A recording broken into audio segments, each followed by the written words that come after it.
Well, this program is a special program because our special guest is my mom. Welcome, Mom, on this week's edition of True Love.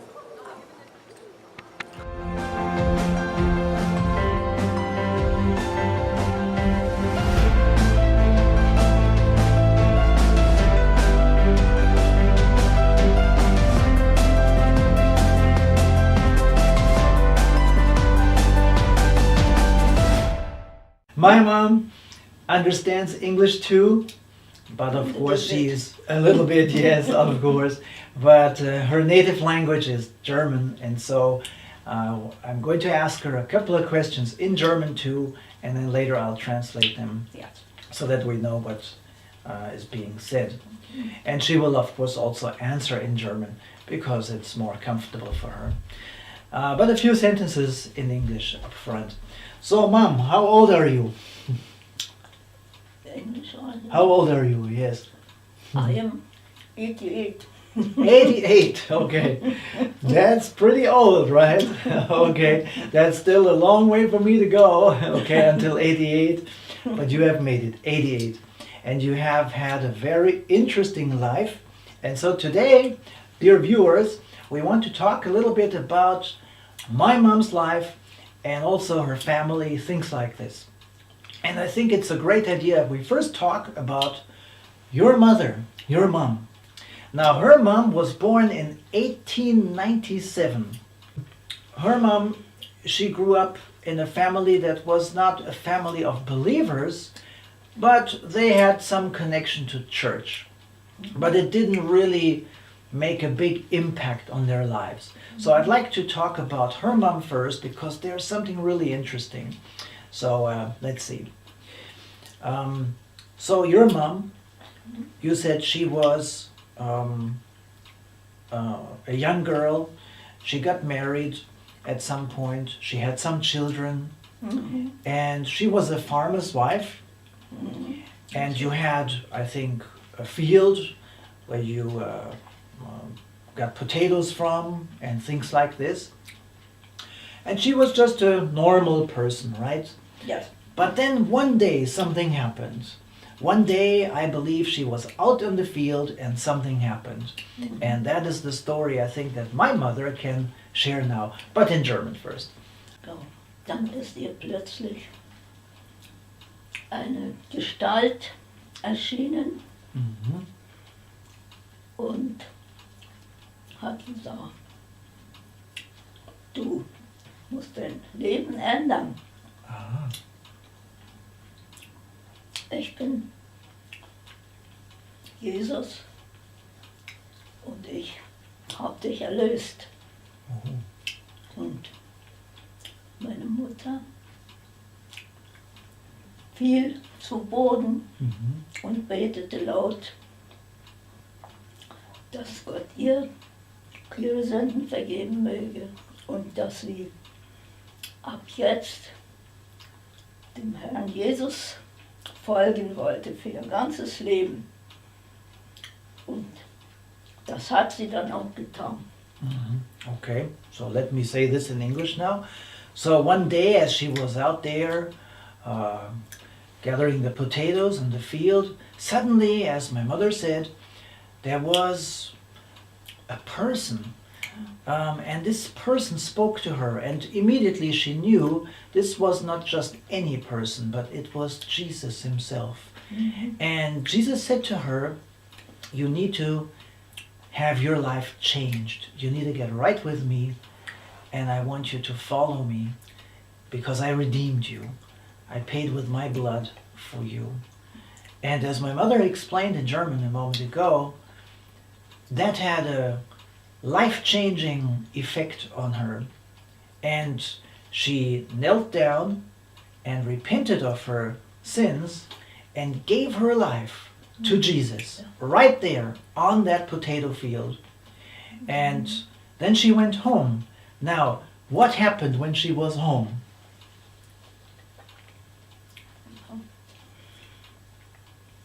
Sie kam nach Hause und war fröhlich und dankte Gott. Mhm. für die große Gnade, dass er sie angenommen hat. Und dann hat sie eine Gemeinde aufgesucht und ist jede Woche da hingegangen und war glücklich und dankbar für die Geschwister, die mit ihr zusammen Gottes Wort gelesen und gebetet haben. Okay. So when she got home, she was full of joy. Why?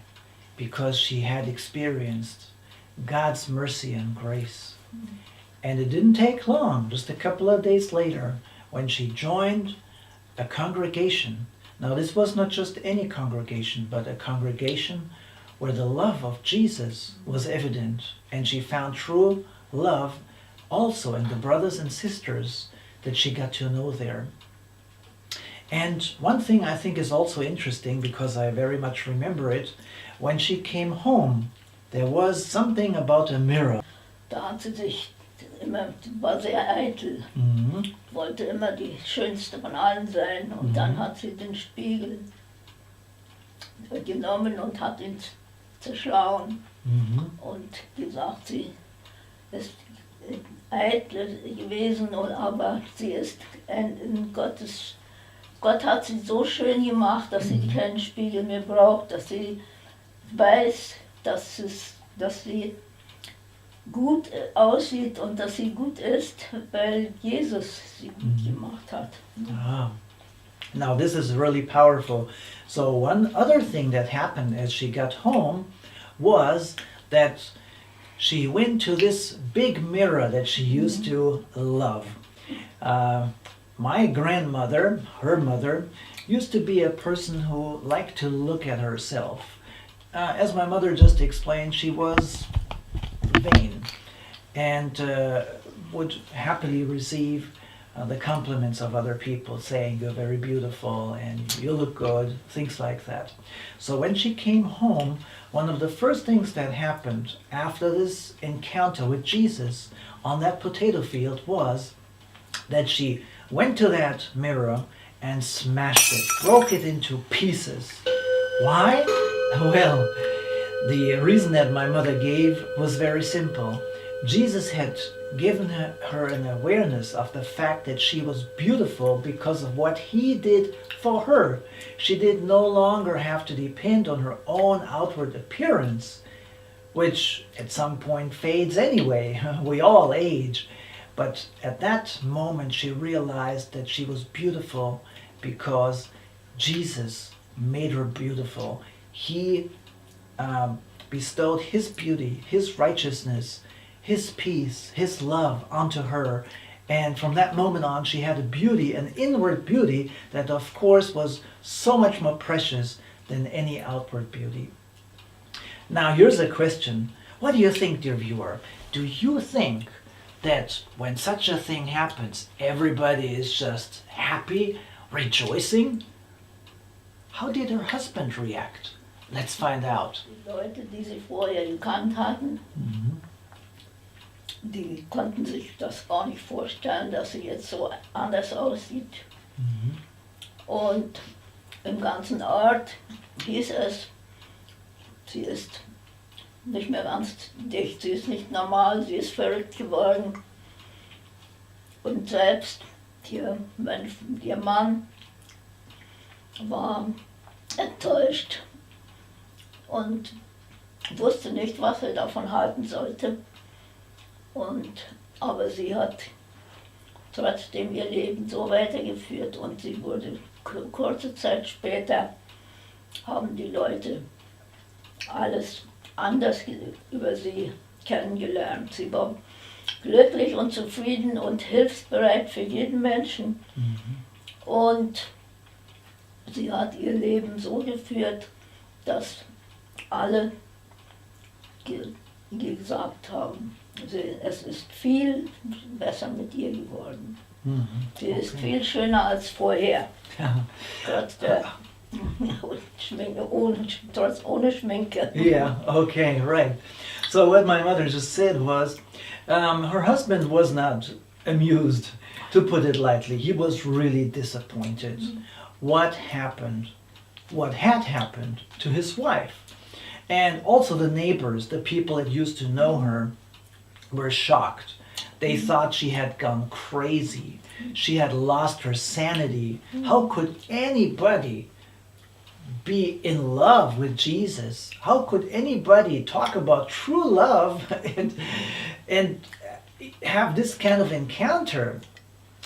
Now, it didn't take too long, as my mom just explained, for the people to see that this encounter with Jesus left some very, very beautiful footprints, nail prints on her life, on her heart.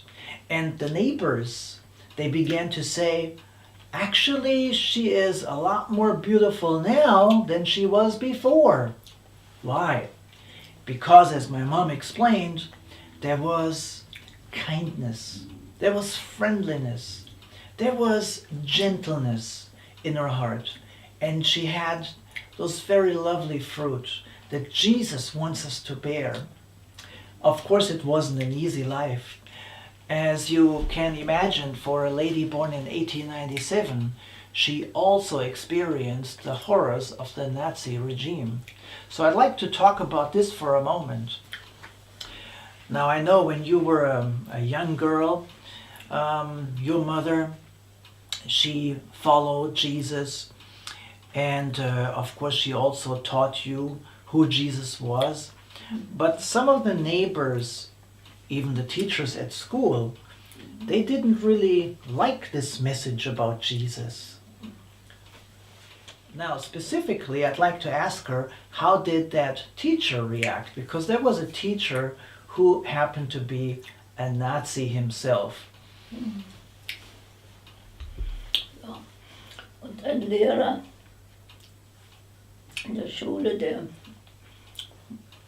wollte meine Schwester, die 4 Jahre jünger war wie ich und die körperbehindert war von Geburt an, in ein Lager zu den Nazis liefern. Aber meine Mutter verpflichtete sich, meine Schwester jeden Tag mit dem Fahrrad zur Schule zu bringen, im Winter und im Sommer. Und das wurde dann der Grund, dass meine Schwester nicht von den Nazis abgeholt wurde zur Vernichtung, die Vernichtungslager, sondern wenn sie jeden Tag zur Schule geht und fleißig lernen würde, dann könnte sie da bleiben. Und meine Mutter könnte sie dann auch hinbringen und ihre Noten sollten gut sein, wie die der anderen Kinder. Okay. Und das wurde auch so. Und sie hatten also keinen Grund, meine Schwester abzuholen. Right. Okay. So this teacher, who was a Nazi, he didn't like the fact that there was one other sibling, and that sister that my mother had was disabled. She was 4 years younger. The disabled girl was 4 years younger than my mother and could not really go to school. It was difficult for her, and the teacher wanted to see to it that she would eventually be taken to a concentration camp or a special organization where she would have to die sooner or later. And her mother knew that this was something that, of course, she could never ever accept.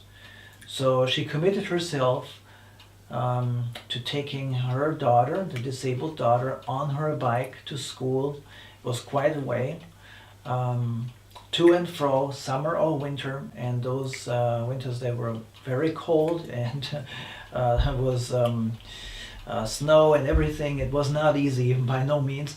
And on those days when she couldn't take her to school, she would teach her at home. So that the grades that her disabled sister got were in no way less good than, or worse than the grades that the other kids had. That, of course, was something that the teacher really had an issue with, and he tried everything in his power to discourage her mother from teaching her daughter and trying to persuade her that it would be so much better if she was taken to a special institution where such disabled people could be looked after much better. But of course it was evident that he was only interested in getting rid of that disabled daughter. And just in passing, that sister of my mother's, she survived World War II and lived a long life, and she also was a committed believer in Jesus.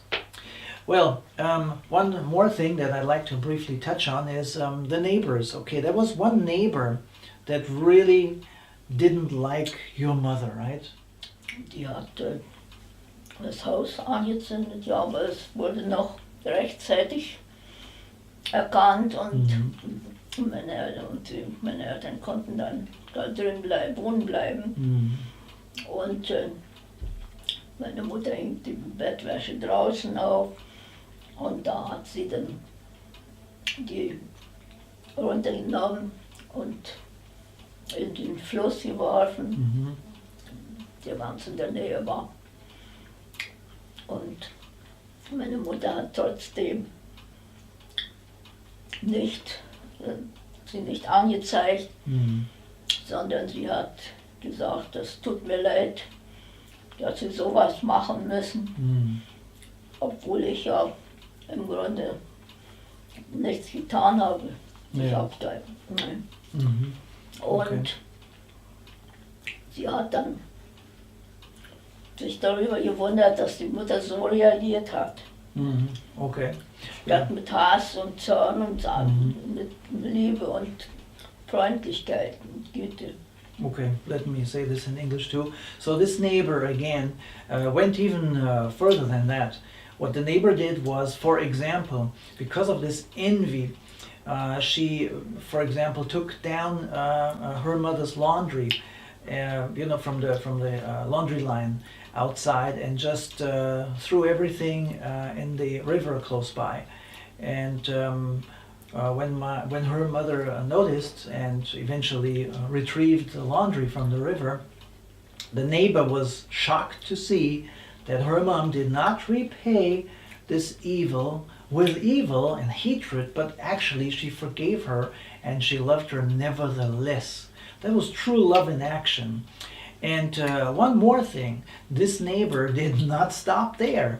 As my mother just explained, this neighbor, would you believe it, she even went so far as to set their house afire.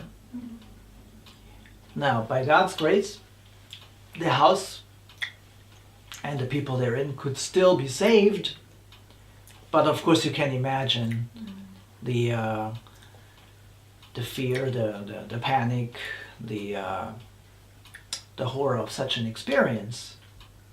Now, years after the war, I believe that neighbor saw your mother again. I think on the market square. Yes. What happened? Und meine Mutter ging gerne zum Markt.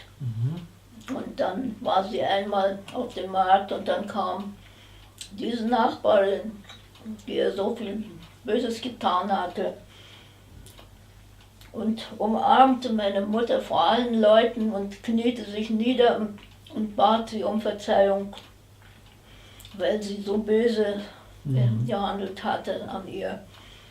Und meine Mutter trotzdem gut zu ihr war. Und meine Mutter sagte, es ist nicht schlimm, ich ich bin auch ein Sünder und Gott vergibt mir und weil Gott mir Sünde vergibt und alles, deshalb kann ich auch vergeben. Ich bin ihnen nicht böse, es ist alles gut und in Ordnung. Ja. So, in a nutshell, after the war, her mother one day happened to be on a market, and out of the blue, that neighbor apparently was in that area also, and spotted my grandmother, her mother, that is, and she ran up to her, fell to the ground, and asked her mother's forgiveness, knowing that she had committed so much evil. And what did her mom do? She said, "Please get up.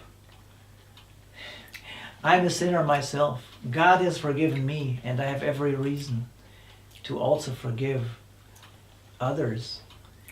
And therefore, she just helped her up. They hugged each other, and everything was just rotten and forgotten. Those people could reconcile. Can you imagine that?